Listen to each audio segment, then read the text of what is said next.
first debate back when she was running for the Senate from the state of New York. Mid-response, opponent Rick Lazio, the former congressman, walked over to her podium and demanded she sign a pledge against soft money.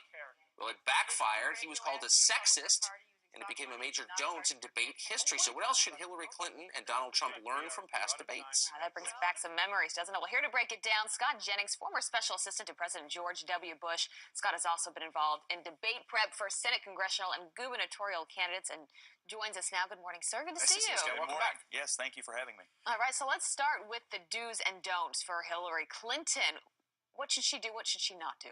Well, I know a lot of folks have given Hillary Clinton the advice to lay back, but I'm not sure that's good advice for her. I think this is a campaign in search of a message and a reason for being right now. And so I think Hillary Clinton needs to come out of the gate and show people why she's in this race. Because I think right now, if you look at some of the national polling, she's having a hard time convincing people that she's in this race for any good reason at all. We've got a tied race nationally, and her people need a message right now. And if she lays back, I think that could be a bad night for her. So we have a soundbite from February 11th. This is her attacking with reason.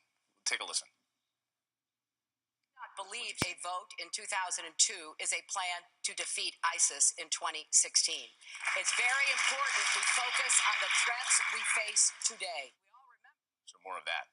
Yeah, she's going to have to deal with this because Bernie Sanders and Donald Trump essentially have the same position, which is they oppose the Iraq War from the beginning.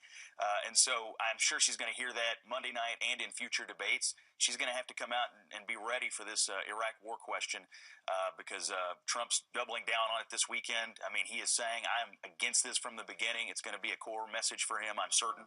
And so she's going to have to come out and defend it hard. It's going to be a big topic given the terrorism rising in the importance. And on that point, you say that she should not be too careful when describing terrorism. Let's play a little bit of that.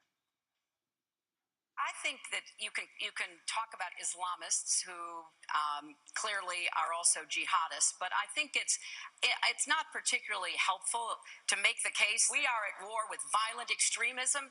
We are at war with people who use their religion for purposes of power and oppression.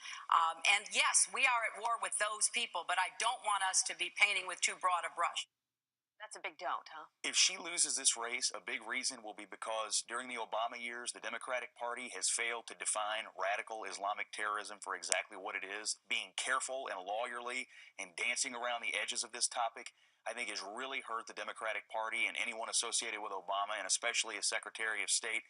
And so she's going to have to come out and punch hard on that topic. We know Donald Trump will, but most people know who we're up against. They know what we're fighting. It's in the news. It's happening in New York City and other places on American soil. Failure to acknowledge that would be a major problem. So Trump's opponents, the Democratic Party, the Republican establishment, the media, have such contempt for him that they never pause to learn from him. You say that they should. For moments like this. If you don't get an actual check from the Mexican government for $8 or $10 or $12 billion, whatever it will cost, how are you going to make them pay for the wall?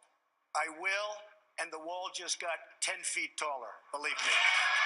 It's got 10 feet taller. Interesting. So everyone, the New York Times scoffed at that. But what can Hillary learn from that response? Well, I think she needs to learn that Donald Trump is committed on this issue. And when you're running for President of the United States, you have to be committed on the reasons you're running. And he's running on this immigration issue. Right. He's not backing down from it. And I think if I were him, I would stay with it. It's clearly keeping him in the race. If he were to sort of try to roll that back now in the context of a presidential debate that's going to be the most watched event in presidential history, I think it would make him look weak. And so Donald Trump's running on a message. We know why he's in the race.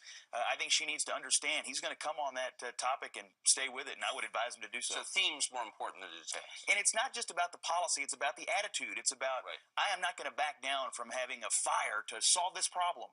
And that's what she lacks. What problem is she trying to solve? Well, will that fire include insults? We saw that during the primary debate, of course. Little Marco and Crooked Hillary and on and on and on. Will it look like this on Monday Night Watch? I never attacked him on his look, and believe me, there's plenty of subject matter right there. With Jeb's attitude, we will never be great again. Principal, and I'll tell biggest liar. You probably are worse than Jeb Bush. This guy's a joke artist, and this guy's a liar. Don't worry about it, little Marco.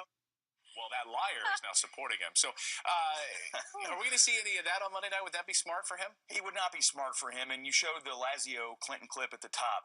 I think it would be wise for her to try to bait him into some bullying moment. We see her image ratings falling. People don't like her.